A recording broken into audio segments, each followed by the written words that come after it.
PTM Productions, the label. Tib's the guy, you know. So yeah, welcome to the show. And yeah, let's get it. Today we're gonna be checking out some film news, and yeah, we're gonna be ending it off with the. I was supposed to do a show on Monday, but I couldn't get around to it. So yeah, we're gonna end off with the box office results of this past weekend, and we're gonna start with a few articles. And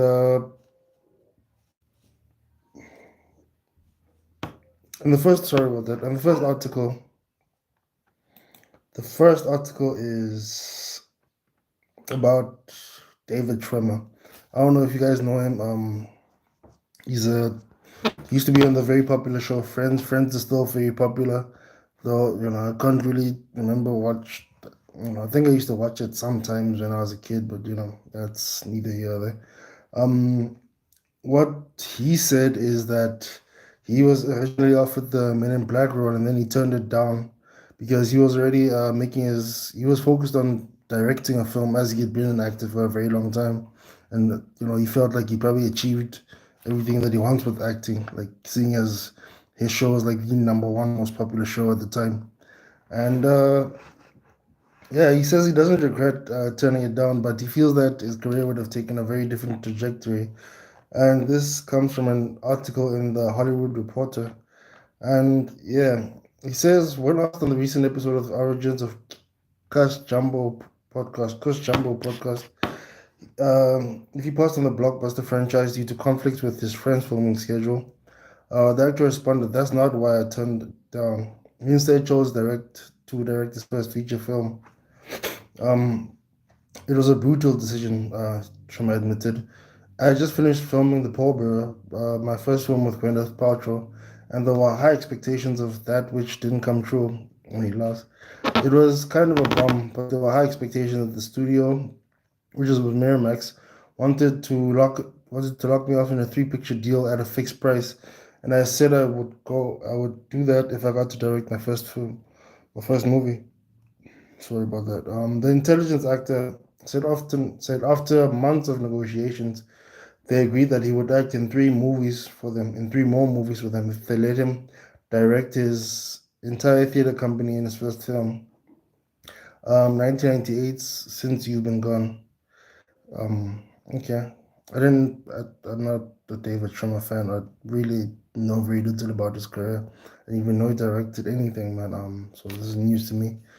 But Men in Black it's such a career staple. Will Smith just killed that role. I think Will Smith kind of was a star before that role, but that just solidified his star status, man. After that, my Will Smith could do no wrong, man.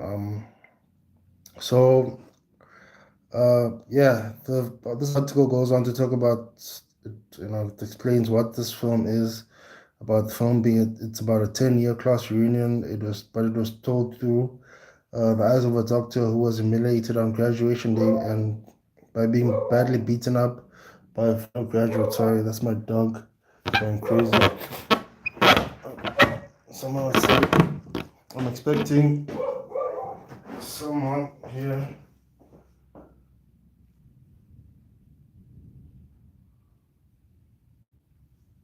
Okay.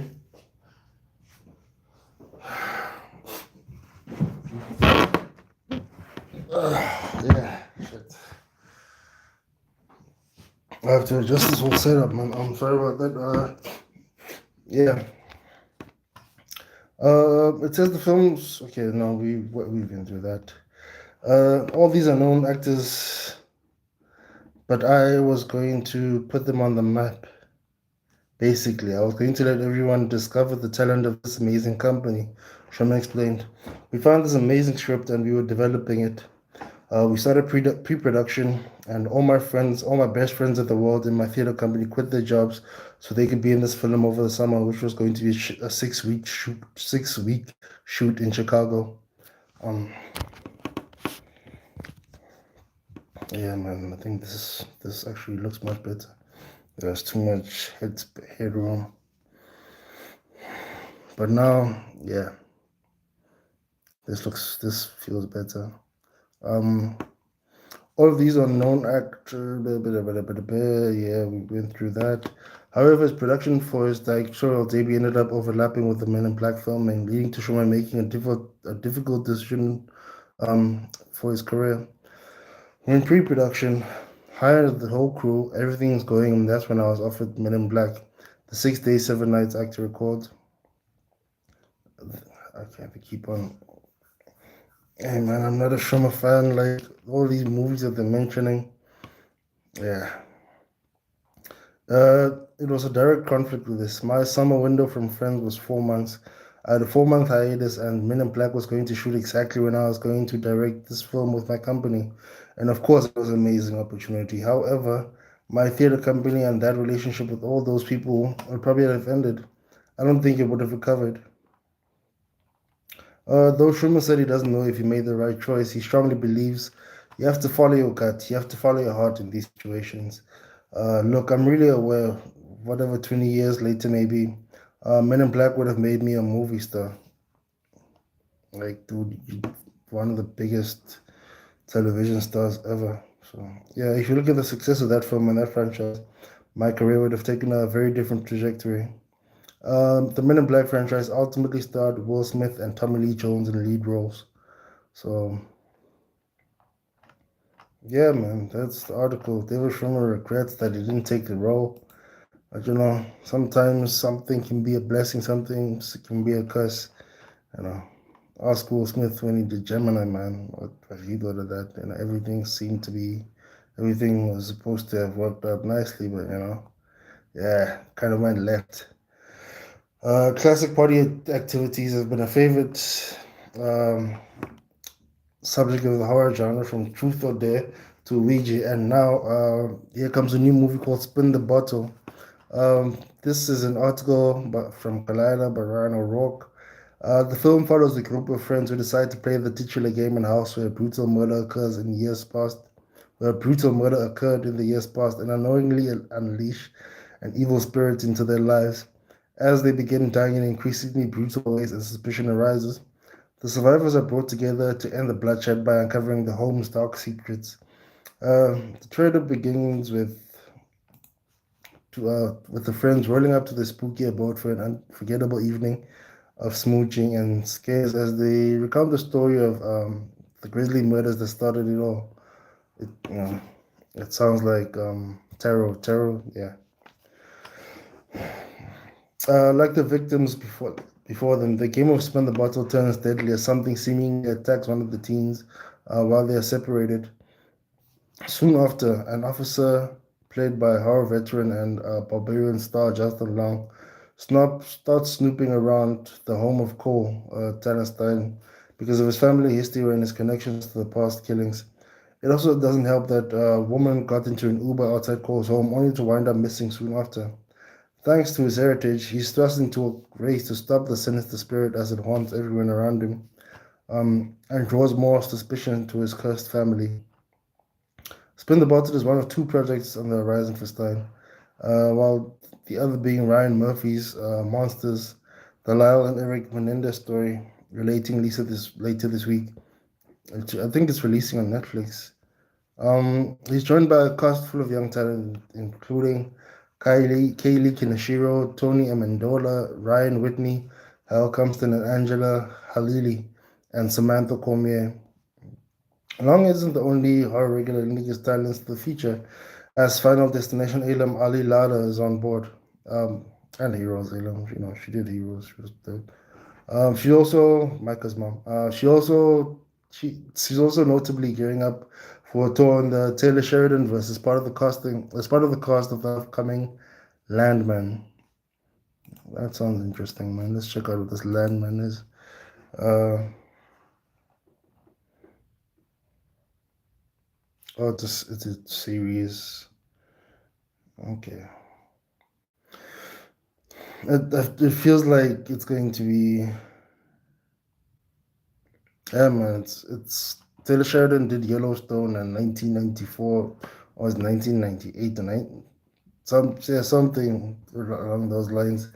And yeah, I haven't watched those series, but I'm a fan of his films. but I haven't seen any of his of Taylor Sheridan's TV series. You know, Taylor Sheridan, Road to Career, um, Hell and High Water, and other films, man. So yeah. Anyway, let's get back to this. Uh, so the people behind Spin the Bottle are Gavin Weason, um, who's going to direct this film based on a screenplay by John Cragen. Um, he last directed the film in 2017, and this is a new realm for Weason, whose most recent directorial effort came with All Nighter, an unlikely buddy comedy starring J.K. Simmons as a father searching for his missing daughter with help from her ex-boyfriend, played by Emile Hirsch, on a journey that helps them both understand each other better. The auteur also took up both writing and directing duties in The Art of Getting By. It's a 2011 film, pairing Freddie Highmore and Emma Roberts.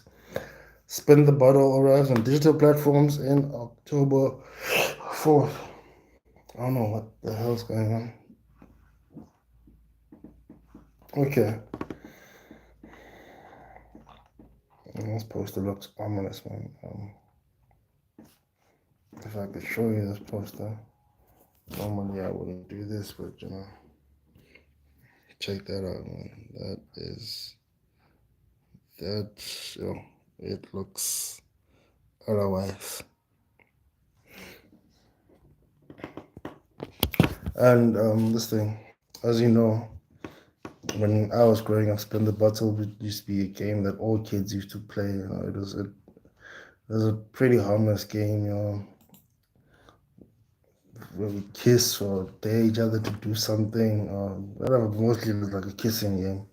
You know, it was kind of set up to have, like, if there's a group of friends, or not really friends, but if there's just a group of people around, and you know you like someone, and you know you kind of had your friends set it up where you'd sit directly opposite the person you like, you know, and then when the thing landed on you, you just kiss the person that you like. So yeah, man, that was it. Um, yeah, let me just getting nostalgic about it, but yeah, let me get off that for now. Sorry, man, it's just these dogs. Yeah, there's a new film out as well, coming out as well. It stars Josh Brolin and Peter Dinklage, and they stars as criminal brothers in a new action comedy movie. Uh, Josh Brolin and Peter Dinklage playing criminal twins in an action comedy from the director of Palm Springs. One of the funniest films of the decade is a hell of an elevator pitch. After that, that is yeah, and it's exactly what we're going to be getting with Max Barbakov's Amazon Studios, MGM MGM Studios joint brothers, uh, with a wackadoodle crime caper poured from the Top Gear Avenger writer Macon Blair's pen and dreamt up by the bad guys Ethan Cohen. Throw in Glenn Close as the dastardly duo's deranged mother. Um, Brendan Fraser as the screw loose crook tailing our anti-heroes across uh, America, and Marissa Tomei singing "Suck on My Balls." And we've got all the makings of a real romp. Yeah, the trailer is below, but I'll put it in the thing. I'll put it in the description. Right from the get go, in which Balaclava led Brendan Fraser yeets Dinklage's JD at a wall and yells, "Where are my emeralds?" It's very clear that Good Time ain't. Instead, it looks like Barbacoa's mixing feels with the funnies once again, as Brolin and Dinklage, estranged brothers, are thrown back together for one last job, only to have their harebrained schemes thrown into emotional jeopardy by long festering family dysfunction and the reappearance of closest aforementioned errand mother. Along the way, it looks like our leads, who are short, they're sort of the opposite side of the nice guys dynamic here, We'll still have plenty of time for slapstick shenanigans, which may or may not involve the appearance of a giant orangutan named Samuel Joy. I'll name Samuel, and then it says Joy. Here's the official synopsis for the film. Brothers tells the story of a reformed criminal whose attempt at going straight is derailed when he unites with his sanity-testing twin brother, Dinklage, um, on a cross-country road trip for the score of a lifetime. Dodging bullets and an overbearing mother along the way, they must heal their severed family bond before they end up killing each other. Also along for the ride are Taylor Page, Jennifer London, and the late great M. Emmett Walsh. Will Brothers steal our hearts or they leave us feeling robbed of our precious time? We'll find out when the movie hits Prime Video in the UK and Ireland on 17th October. In the meantime, the campaign for Dinklage's Toxic Avenger will not to be finally released continues. Yeah, my dog is also wondering about Dinklage's Toxic Avenger. Okay.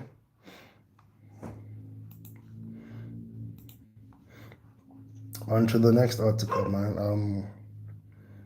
This is basically the Oscar race is heating up. You know, this is the time of the year where like more Oscar nominated films get released because the Oscars, you know, they're gonna be in March, and usually all the other film festivals start. You know, like a lot of films, like the Toronto Film Festival was just recently happened, and I'm not sure which other film festivals, but you know, film festivals, the big ones are usually around the same year. So yeah, man. They all lead up to the Oscars, which is like the final big film parade of the year. And yeah, so this is like the international Oscar race. This is an article from Variety, and they say Spain has selected Isaki Lacuesta's rock mockumentary Saturn Return. And yeah, aside from Return, the latest film from One Year, One Night, director Isaki Lacuesta, which swept Spanish and people. Please. Okay. Come on. Yeah. Yeah. Come. Okay. Sorry, man. This dog, it likes barking at people for no reason. Where was I? Saturn Return, the latest film from One Year, One Night director Isaac Lacuesta, which swept the Spanish Best Film and Director at March's Malaga Festival, has been selected to represent the Spain at the 2025 Oscars International Feature Race. Sold by Latino Films, it beat out The Blue Star and Marco, the other two films on Spain's Oscar shortlist. Once a Radical movie,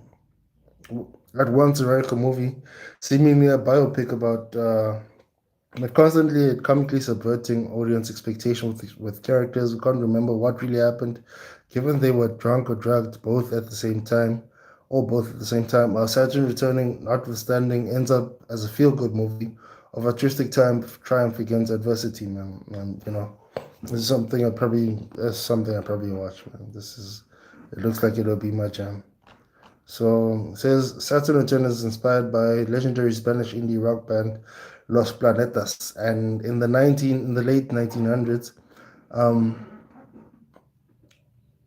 but in the late 1990s, the record that sealed the reputation. Despite the band splits and band members frequently catatonic state, so dudes were probably high, drunk. But as we know, people who do these, like people who use drugs, whether it be alcohol or hard drugs or any other type of drug, who overdo it, usually do it to escape something. And you know, when you're trying to achieve something that's as hard as actually making a living off of art, it can be very hard, man. Take it from me. You know, still on a comeback trail, man. I'm on the comeback trail. But yeah, And when I get there, people shouldn't call it a comeback, you know what I'm saying? So, okay. Yeah. It says La Cuesta directed with Paul Rodriguez and co-wrote the Spanish screenwriter Fernando Navarro, who wrote Below Zero. A string of permanent companies on Spain's indie scene produced the film. Ikiru Films, La Teresa Films, Arlan Films, B Team Productions, Sidero Cinema, Los Luces Films, B Team Pictures distributed the film in Spain. Uh, Egypt has selected the female empowerment thriller Flight 404 as its candidate in the 2025 Oscar International Feature Race. Directed by Hani Khalifa, Flight 404 toplines Mona Saki, who starred in the Arabic adaptation of hit dramedy Perfect Strangers, playing an Egyptian woman named Kara who is about to board a flight to participate in the Hajj. Uh, the Hajj, the annual Muslim pilgrimage to the holy site of Mecca in Saudi Arabia, to atone for past misdeeds, when she is forced to face a sudden emergency requiring lots of cash. This prompts Gara to reconnect with the shady people from a tainted past from whom she had long distanced herself. And this is Egypt's selection for their uh, film. What the hell's going on? Who are these people? Yeah. Okay, so let's get back to the article. Sorry for the disturbances, people. I know usually there is no such, but yeah, man, we move. Flight 404, which topped the box office charts in Egypt and Saudi Arabia, is produced by Mohammed Hevzi and Shanice Al Akkad through their production companies, Film Clinic and Laguni Film Production. So, yeah. So, this is a very long article. I think this might actually be a good article for me to turn into a video, a good reference to turn into a video, and because it is a very long article, man. Yo, let me just choose a couple of man. This is a very long article.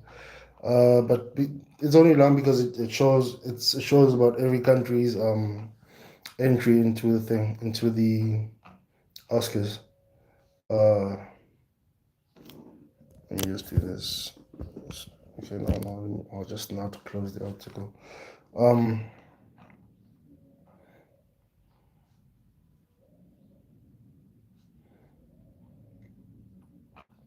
so yeah, let me just read some of the names of the films that have been submitted to the 2025 Academy Award for Best International Picture, and as I said, for Spain has chosen Saturn Return. Egypt has chosen Flight 404. Israel has chosen Come Closer. Algeria has chosen Algiers. Um, Palestine has chosen From Ground Zero, and we know what's going on in Palestine. They're going through it. I don't know. I'm not exactly completely clued up. I remember I read an article about the other film that they released, but I'll still read up on that. I'll educate myself on that more. But anyway, let's get back to it. Turkey has chosen Life.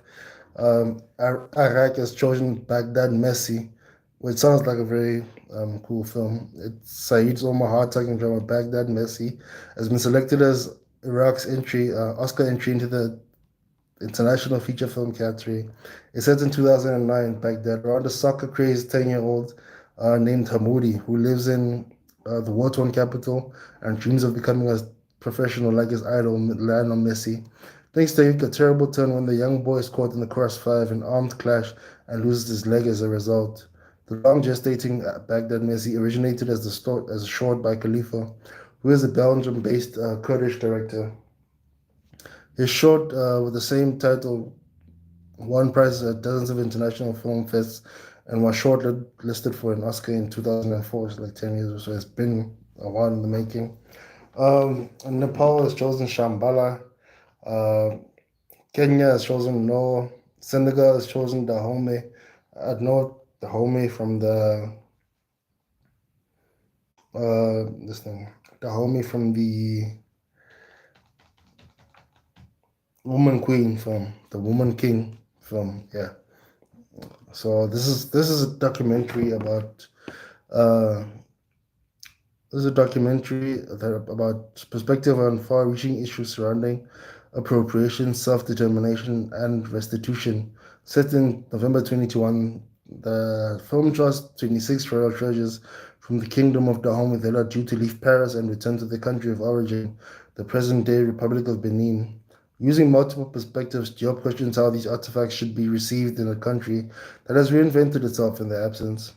After holding his North American premiere at the Toronto International Film Festival, Dahomey will screen at Camden International Film Festival and the New York Film Festival before debuting in theaters in the US on October 18th. Dahomey is written and directed by Diop with cinematography by Josephine Joan Villard and editing by Gabriel Gonzalez. Diop, Eve Rubin, and Judith Lou Levy produced alongside executive producers Christine Chabi and Cotono. Les Films du Lozog is handling the international film sales. And yeah, just a couple more like Georgia, selected Antique, uh, feature film Antique. Belgium has selected Julie Keeps Quiet. Slovenia has selected Family Therapy. Hungary has selected Semmelweis. Uh, the Czech Republic have selected Waves. Cambodia has selected Meeting with Pol Pot. Morocco selected Everyone Loves Tuna. South Korea 12-12 the day. I should actually check this out. I had this film, but then, you know, as we know, yeah, I don't want to. I could have. I had the chance to watch it, but I'll try and watch it again. I'll try and find it again to watch it. Let me just do this. Boom, and then boom, and then. Okay.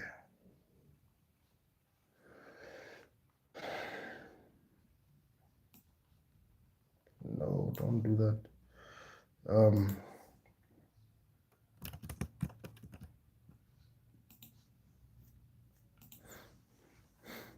um, Japan has selected The Cloud, uh, which is,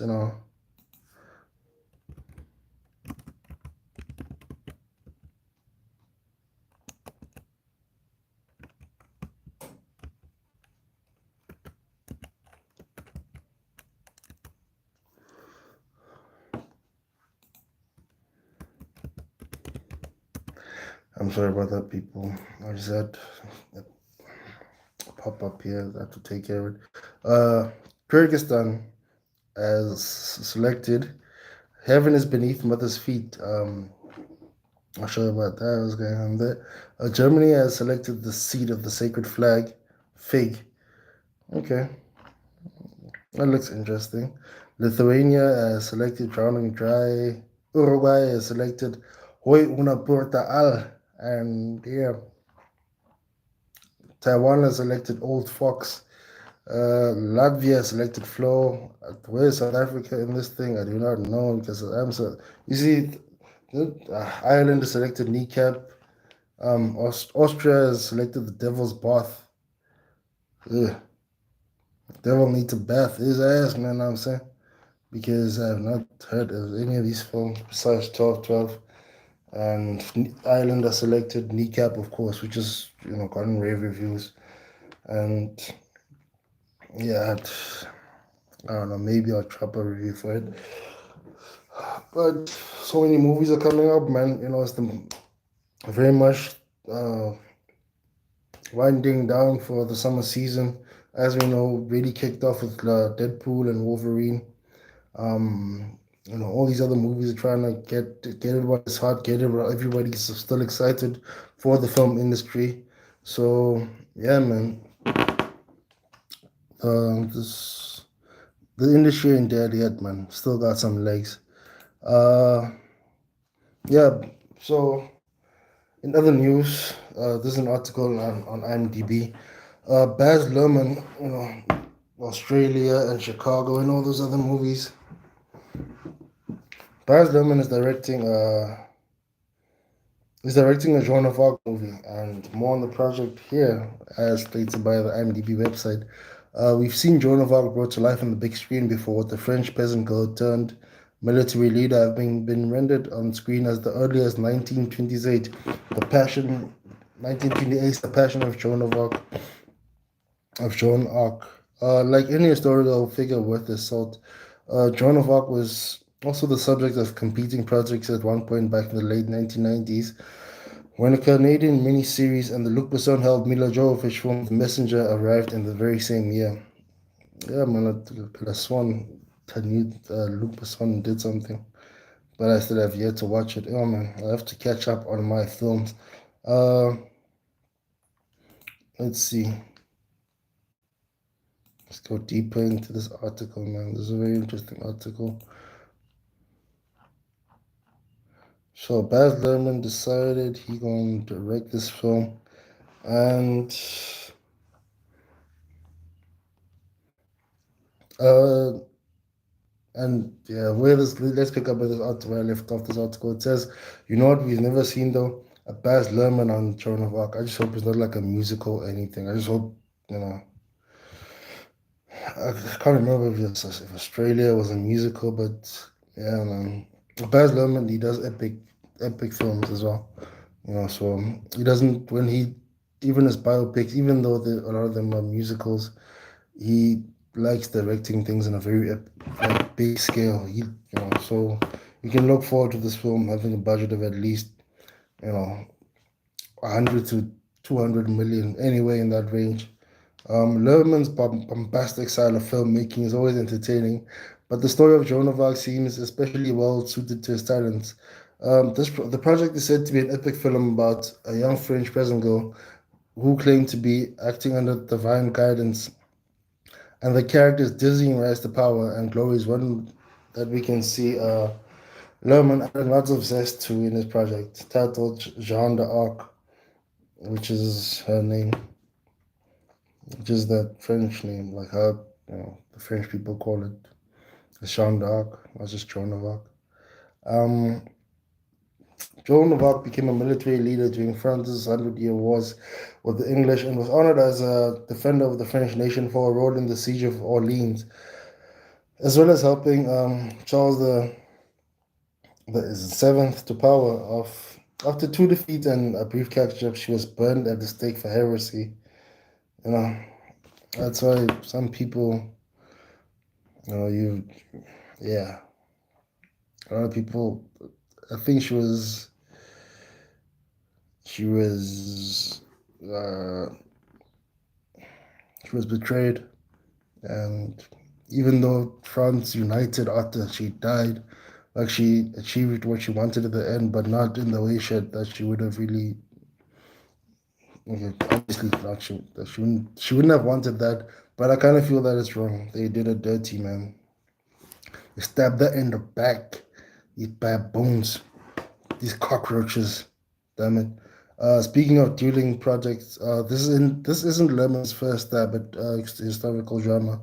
He was developing an Alexander the Great film at the same time as Oliver Stone. The latter's got his film into production first, and Lerman's project collapsed.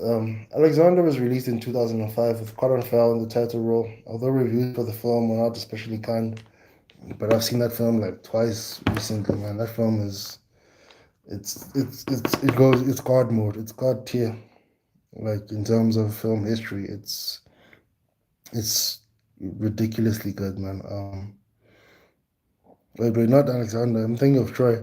Yeah, Alexander was okay.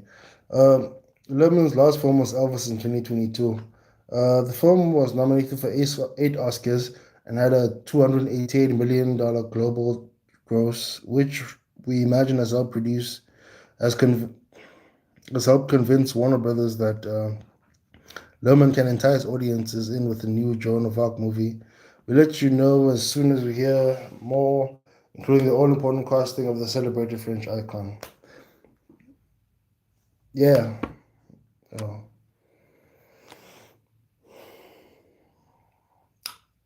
that's all I have to say about that. I have no more thoughts on that, man.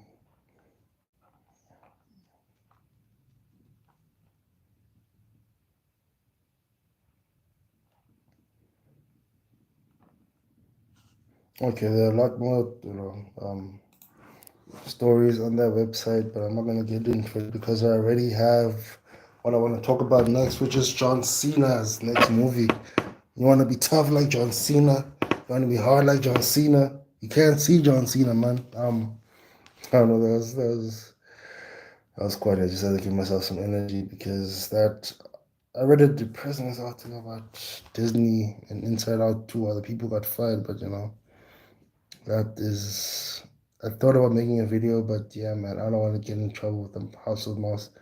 So nah, only positive vibes, yeah, man. Positive vibes, positive energy. We go, we move. John Cena's joins the next Mattel film after Barbie's $1.44 billion success. Know what I'm saying? Mattel's Matchbox, an upcoming film based on the popular toy line of the same name, has found its first actor. It will be held by Extraction director Sam Hargrave and will have a script penned by David Cargill, the family pen, and Jonathan Trapper of the Adam Project. Ryan Reynolds and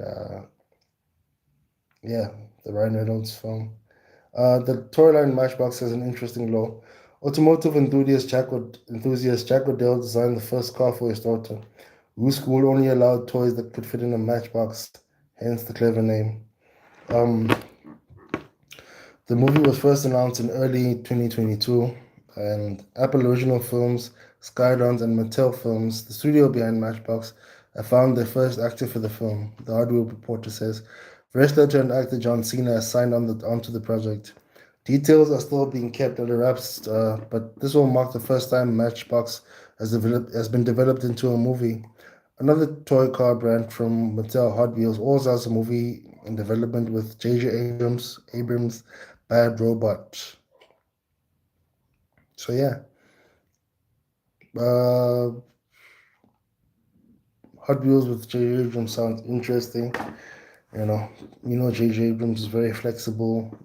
Super 8, to Star Wars, Star Trek. So yeah, let's just carry on with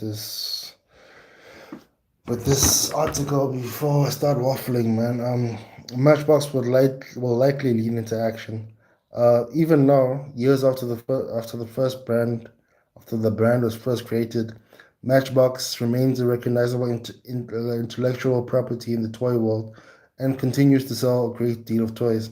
It's an extremely popular, inspiring brand. So in a way, it isn't surprising that Hollywood wants to make a film based on it. Plot details are a mystery so far, but Cena's casting can provide a hint about what kind of project Matchbox will be. And yeah, Cena's been cast into the he's more and more getting typecast into the action comedy star.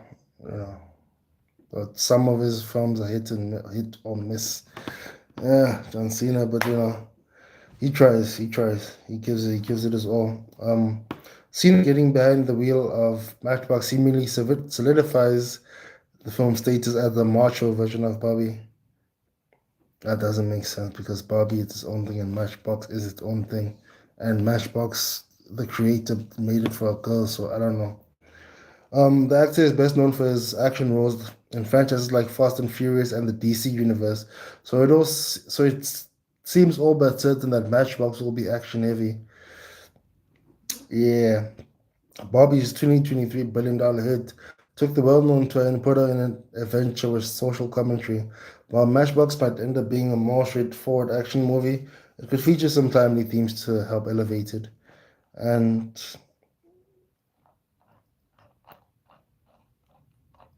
yeah, what else do they say here, man? Um, it says Hollywood is no stranger to making toys, more waffle. Like, we know that Hollywood has made the Lego Movie Trolls, Transformers, of the Mattel. There's Lego Mattel. Okay, I'm not really sure about that, but yeah, and those were all pretty relatively successful films.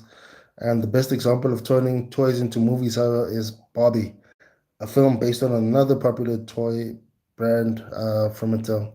Directed by Greta Gerwig, the comedy led by Margot Robbie and Ryan Gosling saw spectacular and critical commercial success. It was funny, lighthearted, and at times profound and heartbreaking. The film currently holds an 88% Tomato score from critics and 83% from audience members. It made a whopping 1.4 billion at the box office and performed well during award season. It'll be hard. It'll be hard for you to do to match. Yeah, they say that it'll be hard to match the success. Uh, but I don't know, man. Hargrave directed. It was a pure action film when he directed. Is how did Sam Hargrave direct again? Sam Hargrave. He directed the Netflix film with who's this dude with Thor? Yeah, Extraction, man. He directed Extraction with Chris Hemsworth. So yeah.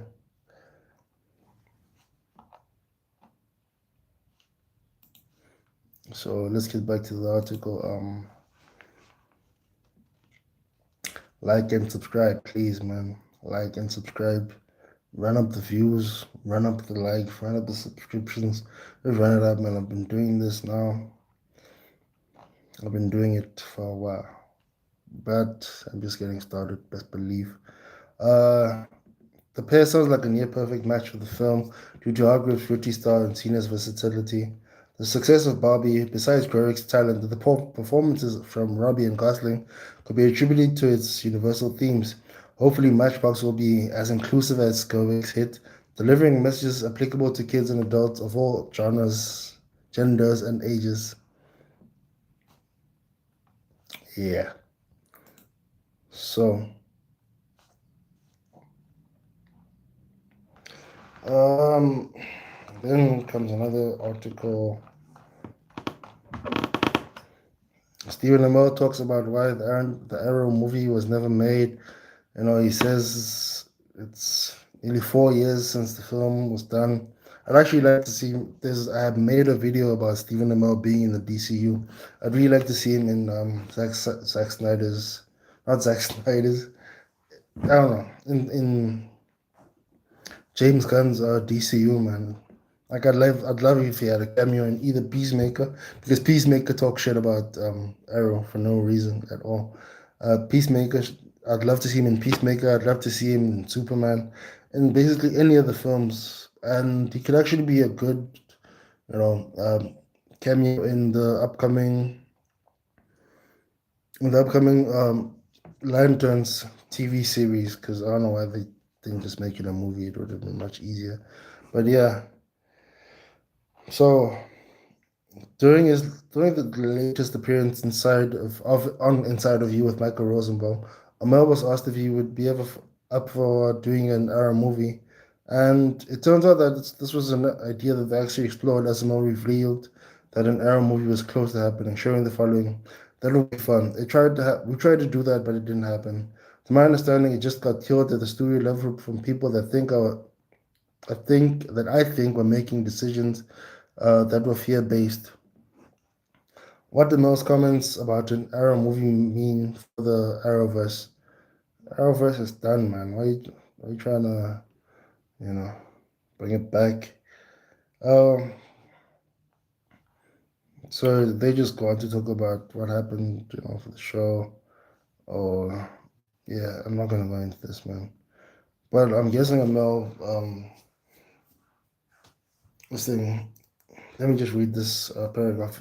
If Warner Brothers was even willing to contemplate doing Arrow movie to begin with, it could mean that they have been open to other Arrowverse TV shows getting some type of movie. What is even more fascinating, though, is that James Gunn and Peter Safran's leadership at DC Studios could mean that other Arrowverse series could get follow-up films as part of the Elseworlds brands. Nah, because most, if not all, of the probably Stargirl but most of the things, most of the people on Arrowverse, characters on Arrowverse, were very much part of the Justice League canon that James Gunn is using even now. So yeah, that he would probably also use in future films. So I don't think it'd be a good idea. But as we've seen, Batman 2 is coming out. It could also it's probably could be released at the same time that the Brave and the Bold Batman could be released, whose tone would be similar to the tone that Gunn was matching. Gunn is actually doing with Superman the Legacy, compared to how the Batman 2 matched the dark tone of his previous film, which can which they both include the same characters. And as you know, if you've been watching this channel, you kind of know that I rock with Elseworlds film if they not part of the same continuity that's going on right now. Or let me not say that, not the same intellectual property. Yeah, that's a better word to say it. I don't want to see two different Batmans and go to theater to have two to watch, like, this month I'm watching Batman, and then in a couple of months I'm watching another Batman who is on a totally different type of vibe, totally different storyline, different, universe, two different universe. Even even if they get made by the same, it frustrates me, man. So I just hope it ends there. Batman 2. And then yeah, basically they should just carry on with Batman the DCU, and whatever other characters like the Justice Society, for example, if they're not going to be used in the DCU, don't use them at all, man. That's just my point of view. Or like small time characters that, like, if it's going to be, let them be featured on um the DCU films and have their own films, which has nothing to do with the DCU films, because otherwise, what's the use, man?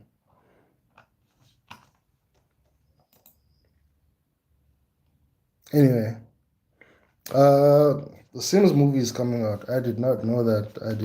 Was not, yeah, Hollywood giving us things that we didn't know we needed, man. The Sims movie, which will be an adaptation of the long-running video game series, very popular video game series, I might add, continues to move forward in its development, with Loki director and executive producer Kate Herron attached to direct. Herron directed all 6 episodes in season 1 of the popular Marvel Disney Plus series. The Sims movie is a collaboration between Amazon MGM Studios, Electronic Arts, and the Sims team, Vertigo Entertainment, and Margot Robbie's production company, Lucky Chap.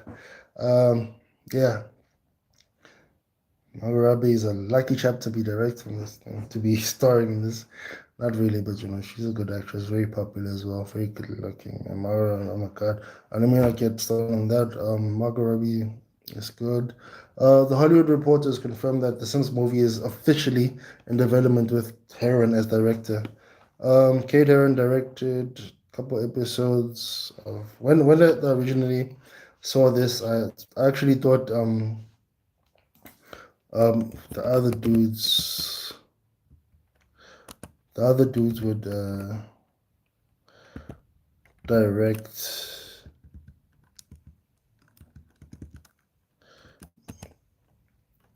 I'm just trying to find their names, man. Uh, yeah, Justin Benson, and Aaron Moorhead. I expected them to be directing this. So yeah, man. Kate Herron will be directing the Sims film, Sims film.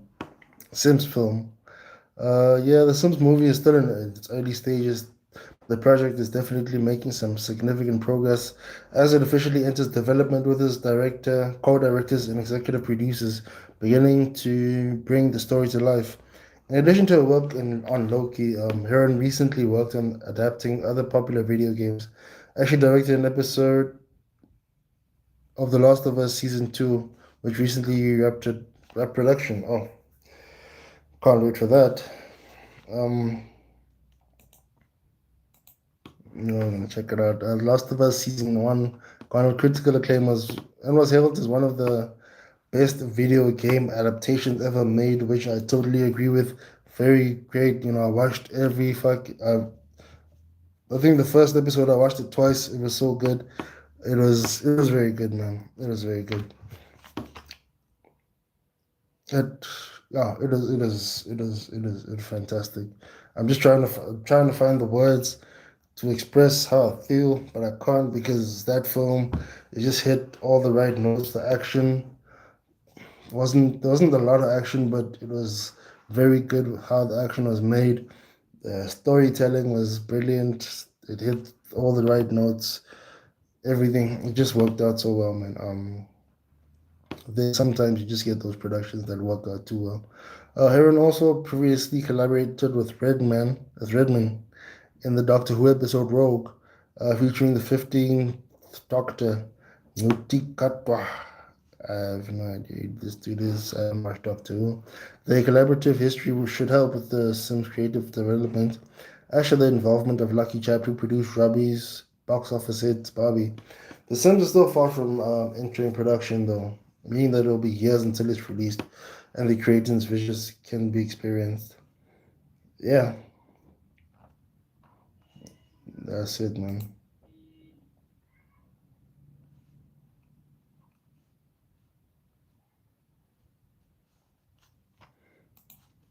I'm not gonna read the Last of Us article. I'll probably do it. I'll probably do it some other time, and it's when it gets closer to being released. But let me just try and see when it is being released. Okay, so it's a planned 2025 release. Um,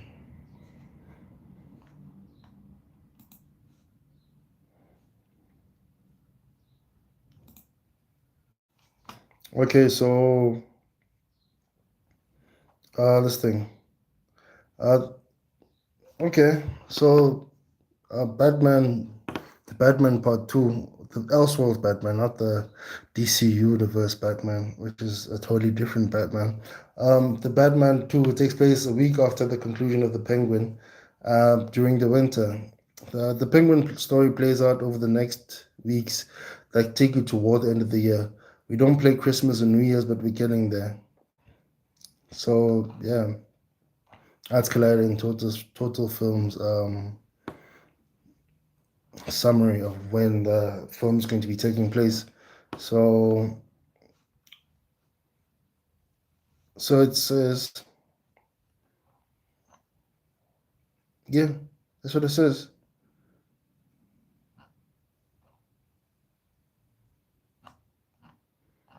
So not much to go on that. Um,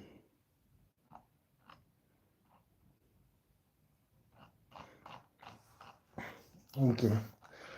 So let's get on to the main bit of what I'm trying to do here, man.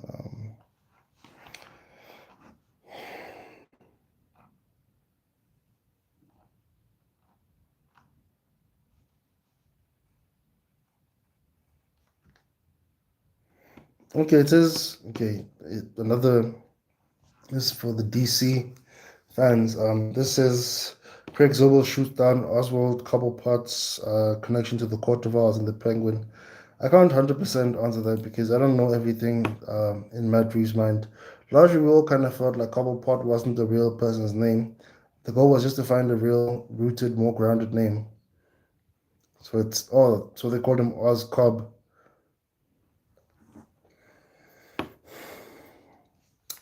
Yeah, man.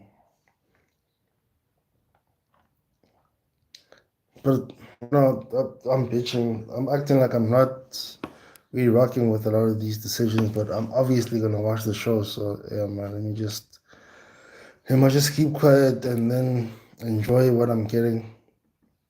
You know. even though I don't completely agree with everything that's going on.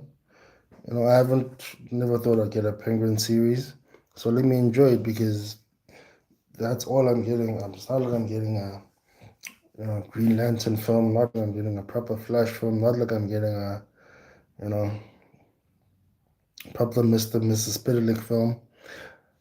That's why I actually think that the Arrowverse films, like the Arrowverse TV series, and even Stargirl, all these TV series, they did a really good job, man, because they explored all of these characters in depth, in detail, and yeah, the series also released.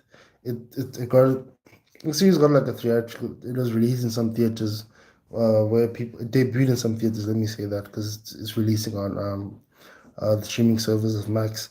So yeah, Mark Strong will be Carmine Falcone in the Penguin.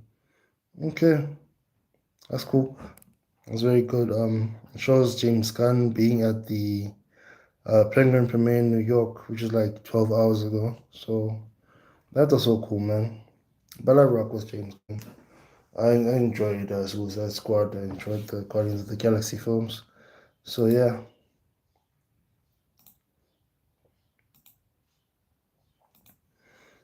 So yeah, man. Let me just end this with the box office results of this past weekend. Not really any surprises. Beetlejuice made bank again. Uh, Deadpool and Wolverine is still up there, man. It is going strong, man. Deadpool and Wolverine is going very strong. So the Despicable Me dropped out of the top 10. Twisters also dropped out of the top 10. Blink Twice dropped out of the top 10. And